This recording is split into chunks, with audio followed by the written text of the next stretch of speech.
America के नवनिर्वाचित राष्ट्रपति ट्रंप ने रूस और यूक्रेन युद्ध रोकने के लिए अपना प्लान तैयार कर लिया है।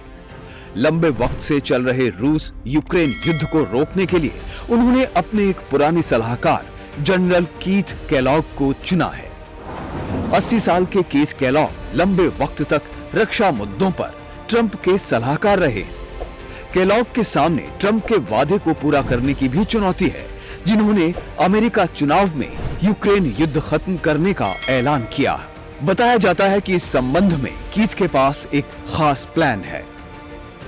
एक रिपोर्ट के मुताबिक इस योजना में युद्ध विराम, बातचीत और यूक्रेन को सैन्य सहायता में बदलाव शामिल हैं। हालांकि ये योजना आसान नहीं है, इसमें कई चुनौतियां हैं, जिसमें खास तौर से रूस की मांगों से निपटने और पश्चिमी देशों में एकता बनाए रखने जैसे सवालों के जवाब ढूंढना शामिल है।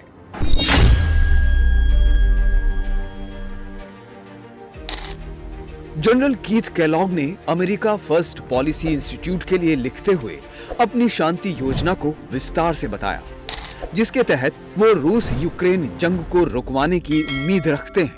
केलॉग का कहना है कि यूक्रेन की नाटो सदस्यता असल में एक दूर की कौड़ी है।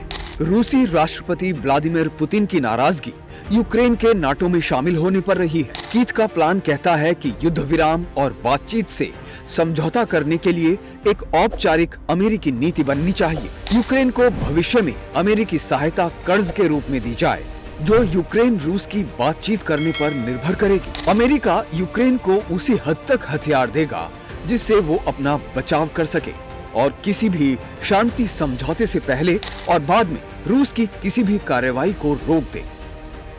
केलॉग की योजना के अनुसार युद्ध विराम के तहत एक डीमिलिटराइज्ड क्षेत्र बनाया जाएगा। अगर रूस इससे सहमत होता है तो उसे सीमित प्रतिबंधों से राहत मिलेगी।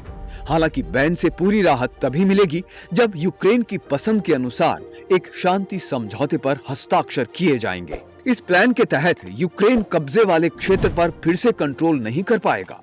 वो केवल कूटनीति के माध्यम से इसे आगे बढ़ाने के लिए सहमत होगा।